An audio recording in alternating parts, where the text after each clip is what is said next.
இதற்கு முன்பாக செய்த பாவங்கள், இதற்கு முன்பாக நம்ம எந்தெந்த காரியங்கள் எல்லாம் விழுந்தோமோ அதையெல்லாம் இந்த ப்ராசஸ்க்குள்ள, மனம் திரும்புதல் ப்ராசஸ்க்குள்ள போக போக நமக்குள்ளாக கேன்சல் பண்ணப்படுகிறது. அதெல்லாம் நம்ம அறிக்கை பண்ணும் பொழுது கர்த்தர் அதெல்லாம் மன்னிக்கிறார். முன்னாடி ஒரு ஃபோனில் ஒரு ஃபோட்டோ எடுக்கிறீங்க, அந்த ஃபோட்டோ உங்களுடைய கேமரா ஃபுல் மெமரி ஃபுல் அப்படின்னு சொல்லுது. நீங்கள் போயிட்டு தேவையில்லாத நிறைய ஃபோட்டோவெல்லாம் கட் பண்ணுறீங்க. கட் பண்ணிட்டா உடனே ஃபோனை விட்டு வெளியில் போயிடும். இன்னும் உள்ளே என்ன இருக்கும், நமக்கு அந்த ஸ்பேஸ் கிடச்சிரும். ஆனால் இப்போ லேட்டஸ்ட் மாடல் ஃபோனில் என்ன தெரியுமா, தேவையில்லாத ஃபோட்டோலாம் நீங்கள் டெலீட் பண்ணுவீங்க, ஆனால் அது இன்னும் ஒரு ஃபோல்டரில் இருந்துக்கிட்டே இருக்கும்.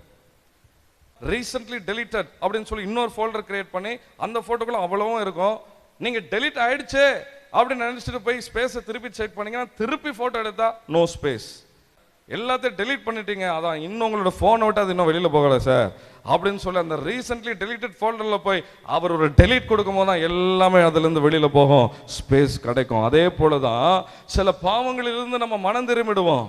அதை மனம் திரும்பி நம்மளோட வாழ்க்கையில் இன்னும் எங்கேயாவது ஒட்டிக்கொள்ள கொண்டு இல்லாதபடிக்கு அதை நல்லிஃபை பண்ணி, அதை கேன்சல் பண்ணி நம்மளோட சிந்தனை விட்டு வெளியில் போக முடியாது, நம்மளோட இருதயத்திட்டு வெளியில் போக முடியாது. அல்லேலூயா, அதை அழிக்கப்பட அழிக்கப்பட ஆவியானவர் அதை அழிக்க அழிக்க அழிக்க அழிக்க அல்லேலூயா மனம் திரும்புதலான ஏதுவான கனிகளை நம்மளால கொடுக்க முடியும்.